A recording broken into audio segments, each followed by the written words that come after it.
अस्सलाम वालेकुम स्टूडेंट्स। आज हम नया चैप्टर स्टार्ट करने जा रहे हैं जो कि है किंगडम प्रोकैरियोटी या जिसको हम किंगडम मोनेरा भी कहते हैं। और प्रोकैरियोटी यानी कि ये वो किंगडम है जिसमें सेल्स जो है प्रोकैरियोटिक सेल वाले जो ऑर्गेनिज्म है वो पाए जाते हैं, यानी कि प्रोकैरियोट्स होते हैं। अब आप ये अच्छी तरह से जानते हैं कि प्रोकैरियोटिक सेल या प्रोकैरियोट्स कौन होते हैं, या प्रोकैरियोटिक सेल किसे कहते हैं। प्रोकैरियोटिक सेल वो सेल होता है जिस सेल में प्रॉपर न्यूक्लियस या फिर हम ये कह सकते हैं कि प्रॉपर मेम्ब्रेन बाउंडेड ऑर्गेनेल जो है वो नहीं पाए जाते। वो सेल जो है वो प्रोकैरियोटिक सेल कहलाता है। और जिन ऑर्गेनिजम्स के पास प्रोकैरियोटिक सेल होता है वो प्रोकैरियोट्स कहलाते हैं। ठीक है, इसमें जो बेसिक हम जिस ऑर्गेनिज्म को स्टडी करेंगे वो हमारे पास बैक्टीरिया है। आपका ये चैप्टर स्टार्ट होगा जो आपके सिलेबस में है पेज नंबर 84 से। और पेज नंबर 84 पर स्ट्रक्चर ऑफ बैक्टीरिया से जो है हम लोग इस टॉपिक से अपने जो चैप्टर है उसका आगाज़ करेंगे। बैक्टीरिया के स्ट्रक्चर की अगर हम बात करें तो तमाम बैक्टीरियल सेल्स के पास सेल मेम्ब्रेन, साइटोप्लाज्म, राइबोसोम और क्रोमेटिन बॉडीज़ मौजूद होती हैं। और ये इनवेरिएबली होती हैं। क्या मतलब है इस बात का कि इसमें कोई वेरिएशन नहीं है, यानी कि जितने भी बैक्टीरिया दुनिया के अंदर पाए जाते हैं तमाम के अंदर सेल मेम्ब्रेन, साइटोप्लाज्म, राइबोसोम और क्रोमेटिन बॉडीज़ जो हैं वो पाई जाती हैं। मेजॉरिटी के पास सेल वॉल होती है। क्या मतलब है कि तमाम बैक्टीरियल सेल्स के पास सेल वॉल नहीं होती, लेकिन मेजॉरिटी बैक्टीरिया जो है वो सेल वॉल भी पोजेस करते हैं।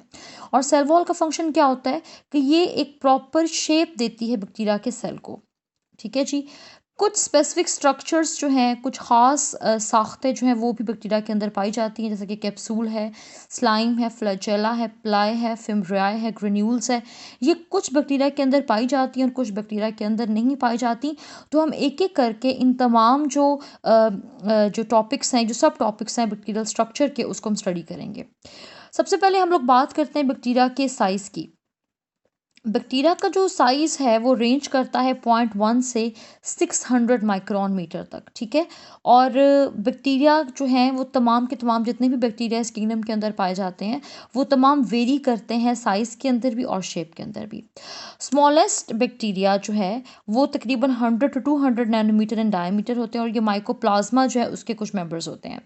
और अप्रॉक्सीमेटली ये बनता है, जो साइज़ बनता है 100 to 200 micron metre nanometre in diameter जो है, ये लार्जेस्ट वायरसेस जो हैं पॉक्स वायरसेस उनके जितना, यानी कि जो सबसे बड़े वायरसेस हैं उनके जितना सबसे छोटा बैक्टीरिया होता है।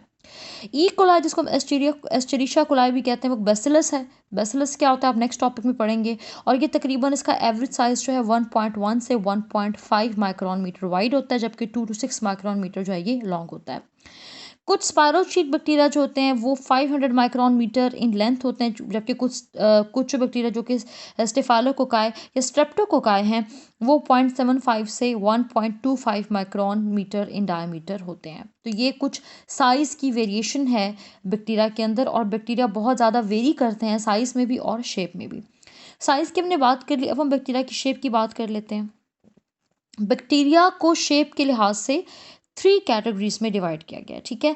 और शेप्स जो 3 कैटेगरीज हैं वो कौन कौन सी है जी। एक है जी कॉकाई, बेसिलाई और स्पाइरल, यानी कि ये 3 कैटेगरीज हैं, 3 टाइप्स हैं जिनके अंदर बैक्टीरिया की जो शेप है उसको डिवाइड किया गया है। वो कहते हैं मोस्ट ऑफ द बैक्टीरियल जो स्पीशीज़ हैं, जो बैक्टीरिया की स्पीशीज़ हैं, उनके पास fairly constant characteristic cell shape है, यानी कि उनकी बड़ी ही ख़ास सेल की शेप है। लेकिन कुछ हैं प्लियोमॉर्फिक होती हैं, यानी कि वो कई सारी शेप्स के अंदर एग्जिस्ट कर सकते हैं बैक्टीरिया। यानी कि मेजॉरिटी बैक्टीरिया जो है वो अपनी शेप के लिहाज से स्पेसिफिक होते हैं, ख़ास होते हैं। लेकिन कुछ बैक्टीरिया ऐसे हैं जो अपनी शेप को चेंज करते रहते हैं, और हम कहते हैं वो बैक्टीरिया क्या है जी, वो बैक्टीरिया प्लियोमॉर्फिक हैं। ठीक है। अब हम एक एक करके इन तीनों कैटेगरीज को स्टडी कर लेते हैं। सबसे पहले हम कोकाई बैक्टीरिया को देख लेते हैं। ठीक है जी। कोकाई जो है स्फेरिकल या फिर ओवल, यानी कि यहाँ पर आप डायग्राम में भी देख सकते हैं कि गोल। ठीक है। स्फेरिकल या फिर ओवल शेप बैक्टीरिया को कहा जाता है। ठीक है। और having one of several distinct arrangements होते हैं, यानी कि अब ये बैक्टीरिया जो है, ये चूंकि आपको पता है बैक्टीरिया सिंगल सेल्ड ऑर्गेनिज्म है। ठीक है। सिंगल सेल्ड प्रोकैरियोटिक ऑर्गेनिज्म है। तो ये कोकाई शेप के बैक्टीरिया कई सारी अरेंजमेंट्स के अंदर पाए जाते हैं। अगर डिवीजन एक ही प्लेन के अंदर हो, ठीक है, यानी कि सिर्फ एक ही प्लेन के अंदर बैक्टीरिया हो, अगर सिंगल हो तो कोकाई कहते हैं, और अगर दो बैक्टीरिया एक ही लेंथ, एक ही लाइन, एक ही लेन के अंदर अरेंज हो तो वो डिप्लोकोकाई या डिप्लोकोकस कहलाते हैं। ठीक है। अगर बैक्टीरिया के ये कोकाई जो है ये लॉन्ग चेन्स बनाए इस तरह से, ये आप डायग्राम के अंदर देख रहे हैं कि तमाम सेल्स जो इकट्ठे एक कतार में लॉन्ग चेन बनाए हुए हैं, तो उस टाइम हम इनको कहते हैं कि स्ट्रेप्टोकोकाई। इस अरेंजमेंट को स्ट्रेप्टोकोकाई कहते हैं। अब डिवीजन ऑफ सेल अगर टू प्लेन्स के अंदर हो, यानी कि या तो इस तरह से अरेंज हो 4 सेल, या फिर 4 सेल एक दूसरे के ऊपर 8 सेल इस तरह से अरेंज हो। अगर इस तरह से 1 2 3 4 सेल आपस में इस तरह से 2 प्लेन्स के अंदर अरेंज हो तो हम कहते हैं टेट्राड। क्या कहा जाता है इसको? टेट्राड कहा जाता है। और अगर इस तरह से क्यूबिकल हो कि 4 सेल नीचे और उसके ऊपर यानी कि आप एक 4 बॉल्स को नीचे रखें और उसके ऊपर 4 बॉल्स मजीद रख दें, तो ये जो अरेंजमेंट बनेगी ये कहलाती है सार्सिना। क्या कहलाती है जी? सार्सिना। ये क्यूब ऑफ 8 कोकाई होता है, इसमें 8 कोकाई अरेंज है, ठीक है जी। अगर डिवीजन जो है वो रैंडम हो, प्लेन्स, रैंडम प्लेन्स के अंदर कुछ अप डाउन डिफरेंट प्लेन्स के अंदर रैंडम जो अरेंजमेंट हो, तो उसको स्टेफाइलोकोकाई कहा जाता है। यानी कि स्टेफाइलोकोकस अरेंजमेंट वो अरेंजमेंट जिसमें इस ग्रेप लाइक क्लस्टर बना देता है, जनाब इसे गुच्छे से बन जाते हैं इन सेल्स के, तो उसको स्टेफाइलोकोकाई कहा जाता है।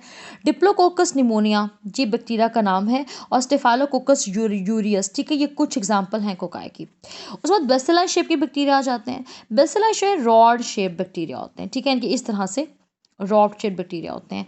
इसमें बेसिलस, स्ट्रेप्टोबैसिलस और डिप्लोबैसिलस जो है ये अरेंजमेंट करते हैं। बेसिलस सिंगल सेल यानी कि बेसिलाई सिंगल जो रॉड शेप बैक्टीरिया होता है उसको बेसिलस कहा जाता है, ठीक है। स्टेफाइलोबैसिलस या सॉरी स्ट्रेप्टोबैसिलस जो है चेन ऑफ बेसिलाई। क्या मतलब है? अच्छा, डिप्लोबैसिलस का मतलब क्या है कि जब 2 बेसिलाई आपस में ऐसे अरेंज हो, डिप्लोबैसिलस कहलाता है।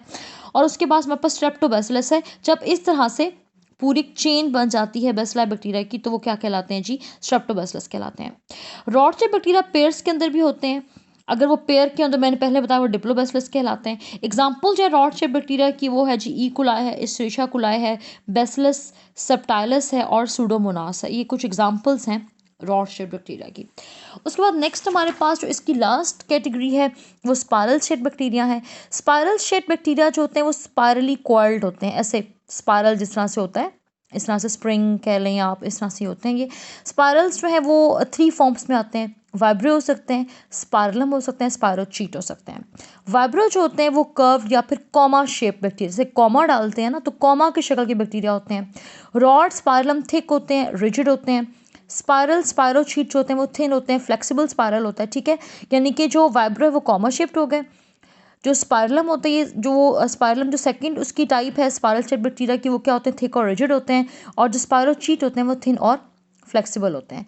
एग्जाम्पल जो स्पाइरल शेप बैक्टीरिया की हमारे पास आ जाती है वेब्रियो है या हाइफो माइक्रोबियम है। ये एग्जाम्पल है हमारे पास स्पाइरल शेप्ड बैक्टीरिया की, वाइब्रो और हाइफो माइक्रोबियम, ठीक है जी। ये हमारा आज का टॉपिक था। नेक्स्ट हम बैक्टीरियल सेल स्ट्रक्चर को और उसके कुछ यानी कि जो सेल है उसके कुछ ऑर्गेनेल्स को जो है जो उसके अंदर पाए जाते हैं, कुछ उसके स्ट्रक्चर जो है उनको स्टडी करेंगे। तो आज के लिए हमारा टॉपिक इतना ही था। नेक्स्ट टॉपिक के साथ दोबारा हम इसको स्टडी करेंगे। आप इसकी शेप्स को, बैक्टीरिया की शेप को और इसके साइज को अच्छी तरह से याद करें। Thank you. अल्लाह हाफ़िज़।